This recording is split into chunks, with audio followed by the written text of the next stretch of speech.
We go back to them and meet with them. There have been some suggestions about protecting the access and easement to the water. We may have to incorporate some of that and bring that back to the council. It may not be a simple yes, no to our request. It may be a suggested modification to our request. So, but the mayor has said there would be any action by the council would be at a public meeting of the council. But you can't guarantee what they're gonna say. No. You're gonna go there and you're gonna try to convince them that this is what they should do. You're not gonna go there and say, well, don't say anything now because we're hedging now. You're gonna say, as I assume, please give us approval for this, and they're gonna either say yay or nay. And once they say yes, it's over. It doesn't matter anything. Nothing else matters. You could come and talk all you want for the council, but nothing else is gonna happen. I mean, it's off the list.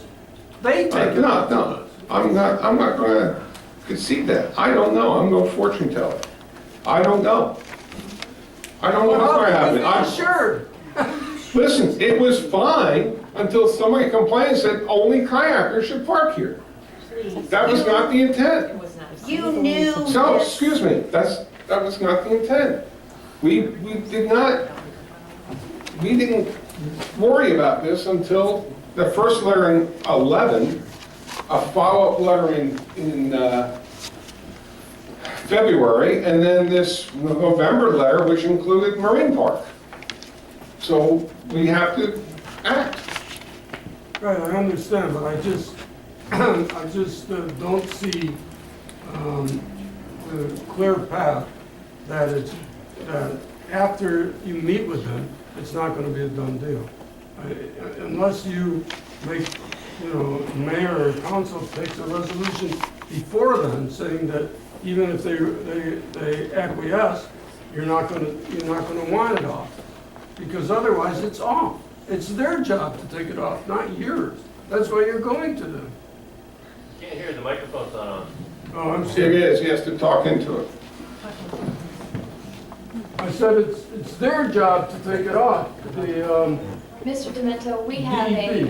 a map that we've created that lists all of our open space properties.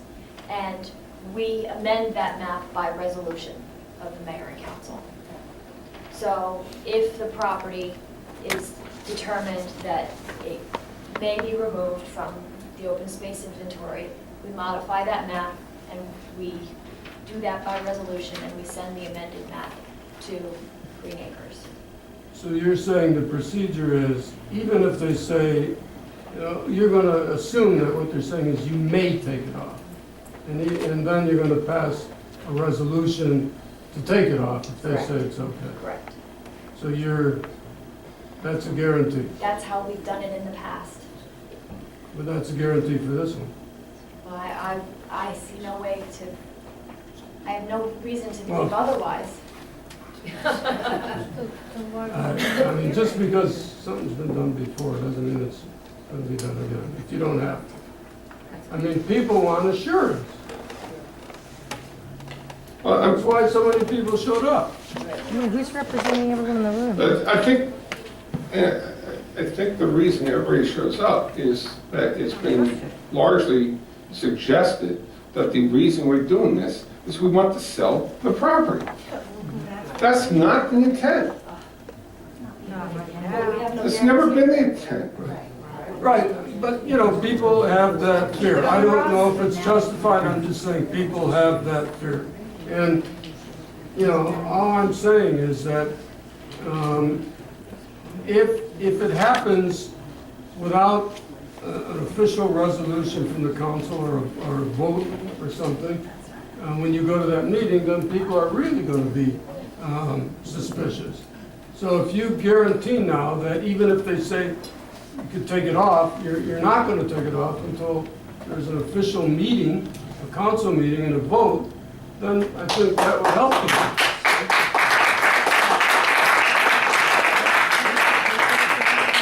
I can only say what I said before. I'm not the council. I can't speak for the council. Where's the I can- council? Excuse me. I can say that the mayor has stated at a public council meeting that there would be action taken by the council at a public meeting on this. After the hearing and getting feedback from the DEP. He stated that at a public meeting. So I have no reason to believe that's not going to be the action.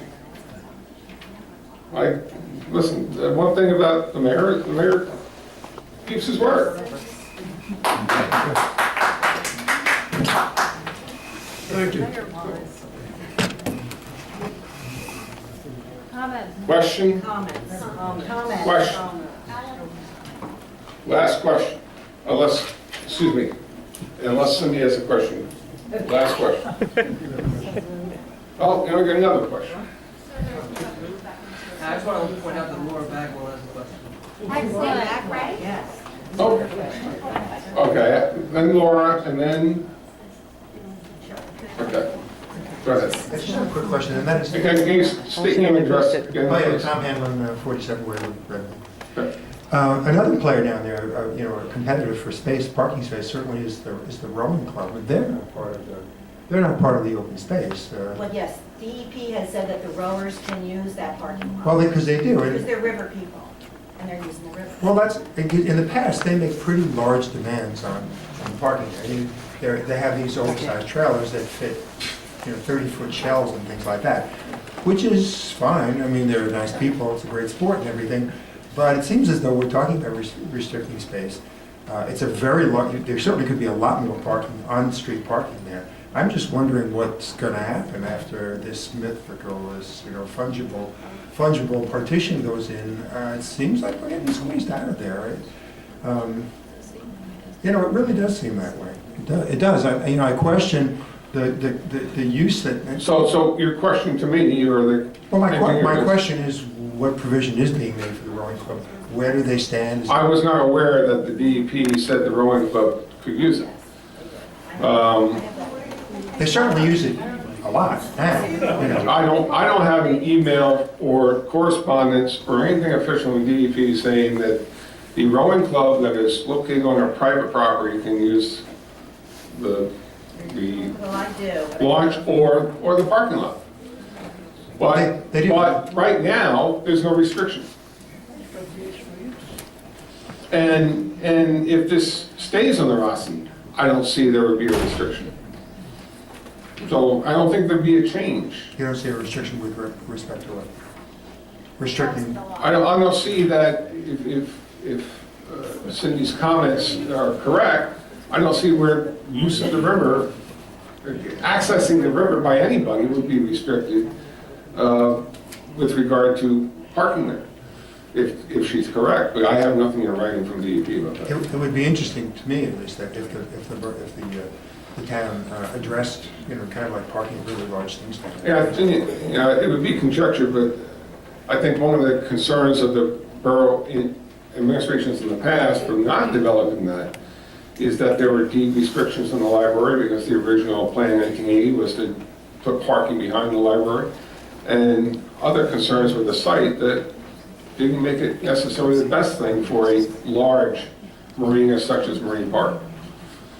Can I read Mr. Sickles? I have this. If it's a correspondence to you, not to us, I would ask no. And I would suggest perhaps you ask them to send me a copy of your email, then it would be official for the borough. Could I just say for the record that... Unless you give me a copy, it's not in the record. Okay. I would suggest you have them email me that, and then it'll become a part of the public record. Yes, Laura?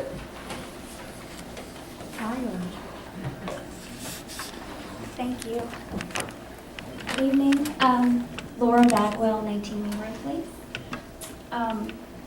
I wanted to just get clarification because when I originally read the public notice, it was Block 8, Lot 4, and no 4.01. But when I was reading the correspondence between you and the Green Acres, 4.01 was included as part of the parcel that would be removed.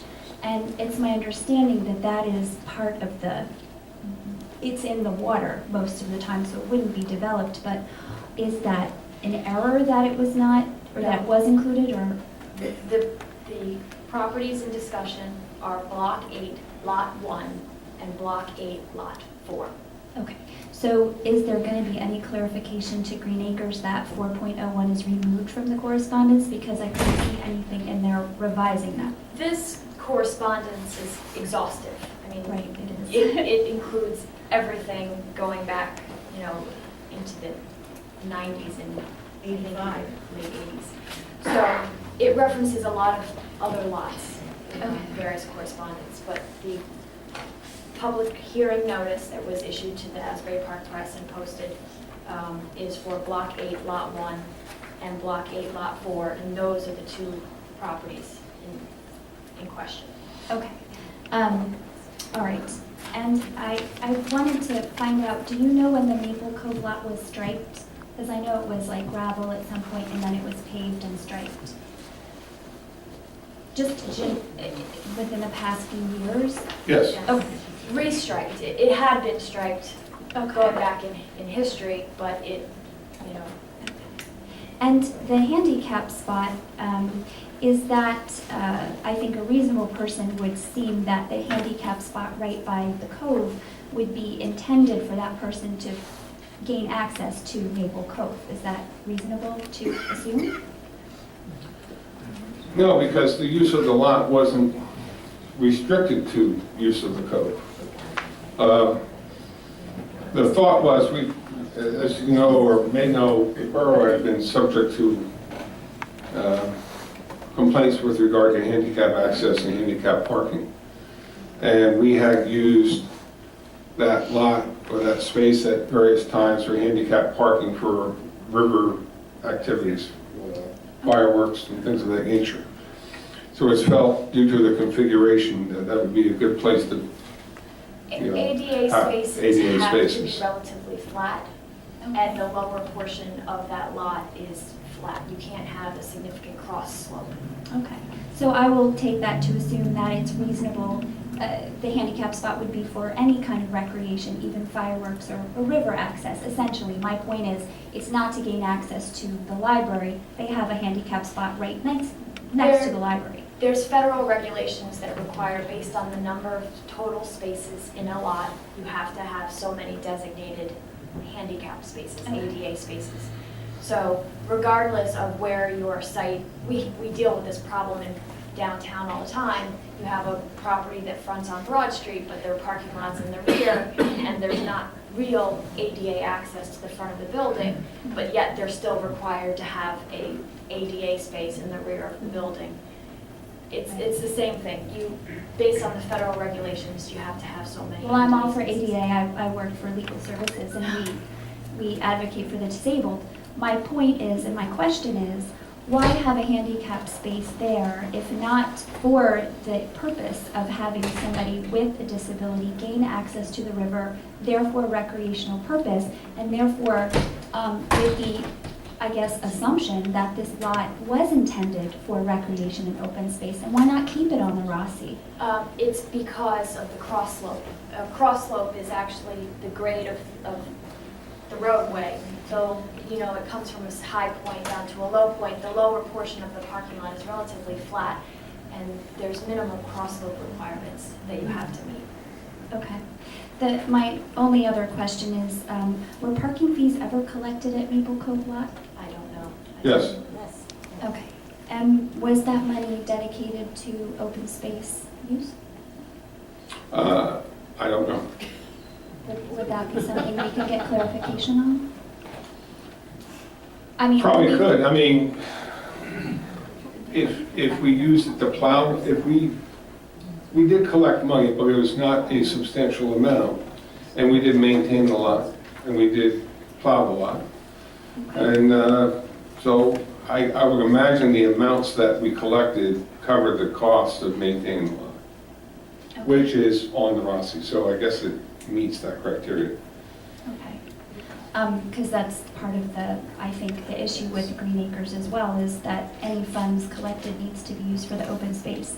And forgive me, I was talking to my planning board friend, and keeping open space on the Rossi benefits the borough in many ways. Tax purposes, she was talking about COA obligation, And I'm wondering if removing any parcels from the Rossi would increase our COA obligation or have any tax implications at all? No, Okay, not this smaller parcel.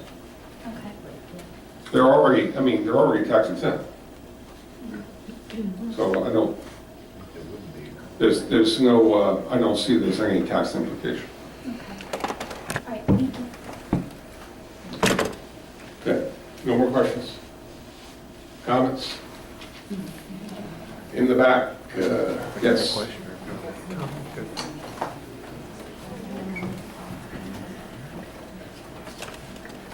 Linda Enser, 812 Center Street, Red Bank, mailing address, Middletown, tax base. As a rower, I definitely use that lot every day for about 6 months of the year. We would very much like to see that particular lot at Maple Cove remain on the open space inventory. I'm glad to know that the DEP thinks that we merit being able to use it regardless. But it's something that is of concern to us because we really have limited access as well. And I know that the comment was made that we bring huge trailers down, maybe once a year, twice a year. And we really and truly, to be honest, have very little at stake in terms of parking fees because we row typically at 5 in the morning and we're off the water by 9, which is when the parking begins. But I certainly want to endorse all the people who've asked 2 things. One, can we not split these lots and consider them separately so that the Maple Cove lot is protected a bit? And 2, can we not kind of work together and not have the rowers and the kayakers and the sailors and everybody else kind of working at odds? Since one of the most amazing parts of Red Bank is on that seal, and that's our river. Thank you.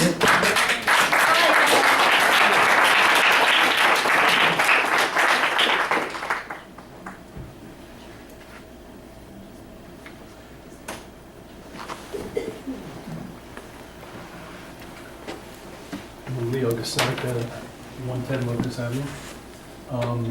I have a statement on behalf of Clean Ocean Action in support of the preservation of Maple Cove, Red Bank, New Jersey as Green Acres open space. On behalf of Clean Ocean Action, I write to urge Red Bank and the New Jersey Department of Environmental Protection to leave the Maple Avenue parking lot, Block B, Lot 1 on the Green Acres Recreation and Open Space Inventory, Rossi. Removal of this quarter-acre would be a blow to the community, the coastline, the local water quality, and could potentially undermine decades of ecological progress. Among the many reasons for keeping this parcel within Green Acres, which have been raised in tonight's hearing in the press and at previous community meetings, several are of particular concern to Clean Ocean Action. First, the removal of this parcel from Rossi, as opposed to the reevaluation of the mechanisms behind use of parking revenues for conservation purposes, jeopardizes future Green Acres funds for this space. Those funds would be able to further a host of programs which would enhance the quality of life for the people of Red Bank as well as the local environment. From community gardens and river cleanups to green infrastructure and flood abatement, the entirety of Maple Cove needs access to Green Acres funds, protections, and values. Second, in the aftermath of Superstorm Sandy, it is clear to most New Jerseyans that keeping open space open, especially along coastal areas and urban city centers and along densely populated waterfronts like Red Bank, is vital to our community resiliency.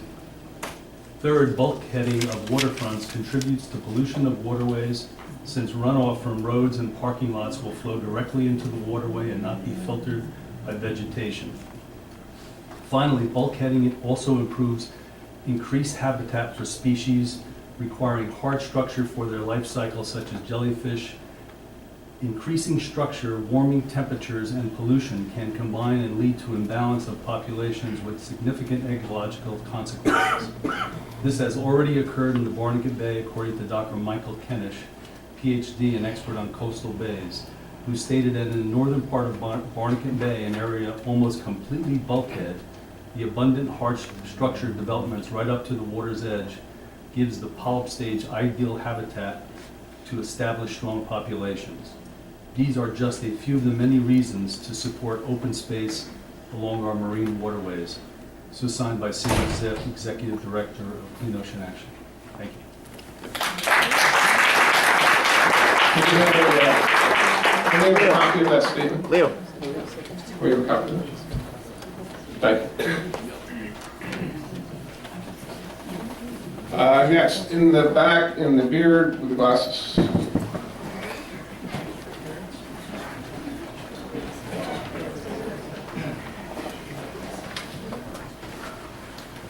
Good evening. I'm Dave Schmetter, 112 Harding in Red Bank. Thank you for having this hearing. I understand the seriousness of this issue. I think everybody turned out tonight because there's not a lot of waterfront access in Red Bank. It's surprising considering how much riverfront we have. There's this little access. I would simply like to ask Mayor and Council, when they review these minutes, and for those that are here, please consider finding an alternate way to protect this property. We feel like if it comes off the list, it's going to be subject to development, not now, maybe 10 years in the future, maybe 20. But I think what we're looking at in these maps is kind of all we've got left. So it's a very serious issue. We're sort of one misstep away from losing a very precious resource. So I'd like to once again ask Mayor and Council, please find a way to protect it and also comply with the DEP and Green Acres regulations that are necessary. Thank you.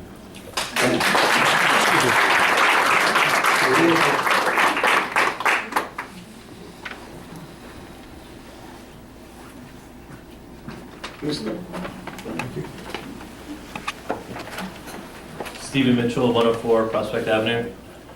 I would like to ask, as my statement, I'd like to say that I would like lot 4 to be subdivided so that the parking lot is removed from the property and the remainder on the water side is protected under Rossi standards.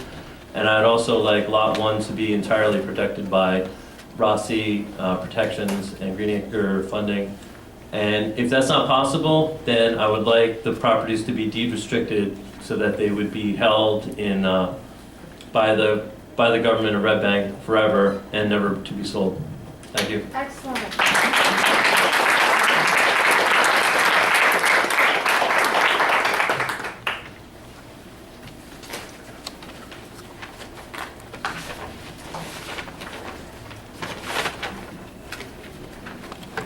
Robert Moss, I neglected to mention before, I do live in Bloomfield.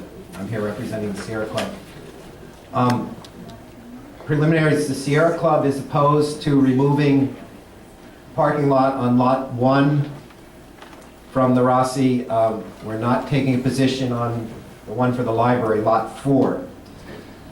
Now, from this point on, I want to speak as an individual, not because the Sierra Club doesn't agree with me, but I may say some things that border on legal analysis, and I can't do that on behalf of the chapter.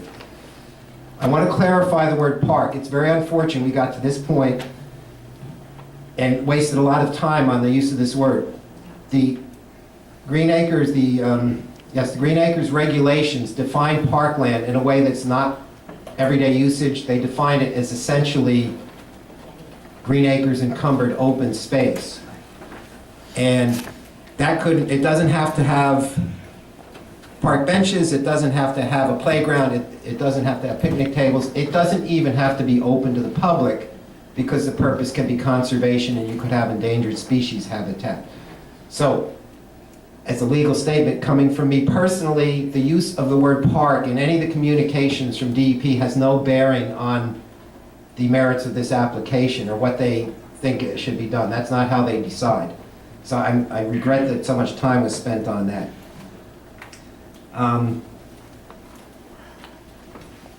Now, it's also very unfortunate, I'm not allowed to ask questions now. I'm going to make a statement that I hope that it will be finally clarified on the record before this meeting is over. What's being proposed to be removed. I heard clearly at the beginning that there was parts of Lot 4 and part of Lot 1, and now Mr. Kaufman was given an answer that sounded different to that, and then another speaker, commenter just now, also sounded like he thought it was all of Lot 4. I understood it to be a portion and only the parking lots. I hope that will be put on the record or otherwise clarified, because otherwise we don't even know what's being applied for. Now, other things. If any land was on the Rossi before the municipality owned it, that would be definitely an error. Let's get that. I'm going to leave this comment out. And I'm going to leave that. And portion or not, I did. All right, let's get on. The other thing that was said that I took exception to, well, let me say it this way. This application has no merit. The regulations specify that a ROSI is presumed to be correct, and that presumption is rebuttable. Well, that means that you have to have clear and convincing evidence. Now, the regulations also specify what should be on the ROSI, and not reading them in front of me, but you all know what they are. It's not dependent on a council resolution. And I do have to admit, my question about who authorized putting something on the ROSI was a little bit off the mark. Whether something should be on the ROSI is not dependent on a council resolution, a bond ordinance, or any other such thing. It is not dependent on whether money was spent on the property. It's not dependent on whether Green Acres funding was received. It's not dependent on the nomenclature, that's the parkland, whether it's called a park. And as far as going on the ROSI, I think we got that clarified now. A council could say we want to vote on it, but in this case, it appears that the council did agree to accept Green Acres money and trusted the administration to carry this out, including executing what is the equivalent of a deed, a declaration of encumbrance, which is filed with the county just like a deed, and they can be looked up. But none of these things determine whether it's open space and whether it should be on the ROSI. What determines that is actual use. And what we don't have here in this application is any specific indications to override the actual use. We got a 1993 bond ordinance, and I think there was one in 94 that paid for the actual parking. I noticed we don't have a good timeline. I understand the lots to have appeared on the ROSI 15 years later in 2008. I don't recall seeing that in the materials. And what in between those years, we don't have a record of who parked there for what purpose. There's nothing in there about revenues, if they were collected, when it started, when it stopped. And that's important. If you could present evidence that this was used for general parking, you would have a better case. It's not in there. The township, not you personally, of course, the township is relying through their engineers on these resolutions back in 93 and 94, which are not the determining factor. It's the actual use. There's also common sense involved. You go out there and look at that property. Obviously, the lower part is open space. And it is clear that a rational person could say the parking lot is associated with the open space because it's right there. And how do you get there? The people are saying there's no room to park on the road. Now, somebody could make a different argument, but the fact that somebody could make a different argument is not dispositive. That's not clear and convincing evidence that there's a ROSI error. I will also mention that this was not on the ROSI once. The ROSI was amended and it was left on the ROSI. So twice. And I have that's one I looked up in the form of a deed. Don't have that written down here. I don't want to take up all your time. But it wasn't that it was just copied, because they changed the name from, it's currently Maple Cove, and it was something else before that. They actually changed the name of these parcels on the ROSI. So it's not like they weren't looking at them. This was done twice. And now, in 2012, the township is coming around and saying it was an error, because now we want parking for whatever reason. Let's suppose you don't want to sell it, but you want parking for uses other than the boat launch. That's years too late. You can apply for a diversion if that's the case. But it's not an error. You don't have any evidence. And again, speaking as an individual, if Green Acres takes this, it'd be a case worthy of being taken to court. That's my personal opinion. They will be dead wrong. Thank you.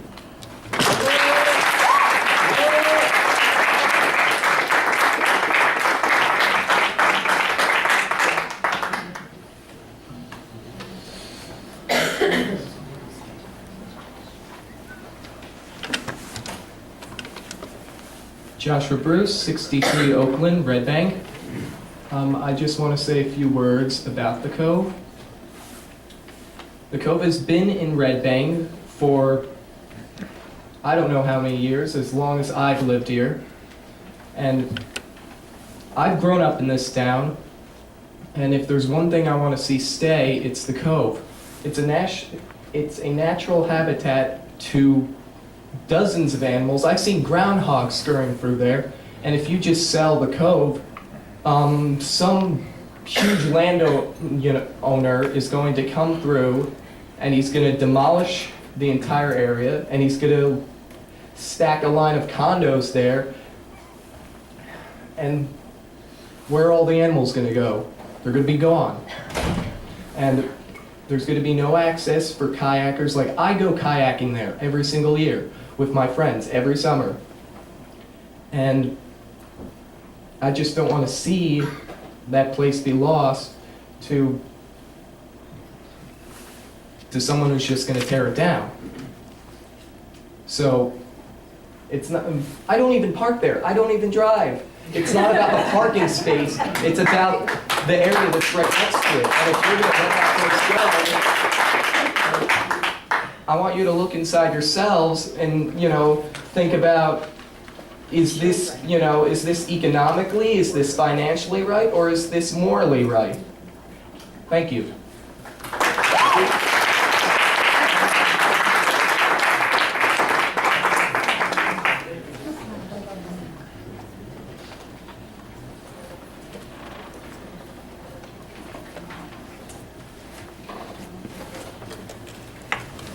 Hi, Andres Simonson, 5 William Street. I just want to make a quick comment about this whole notion of a mistake. That seems to be what brought us here today and what made this whole process happen. I once made a mistake and put too much cheese on a lasagna. It turned out delicious. So I'm just saying, what's the point? Why are we so worried about this mistake? Let's enjoy our creation.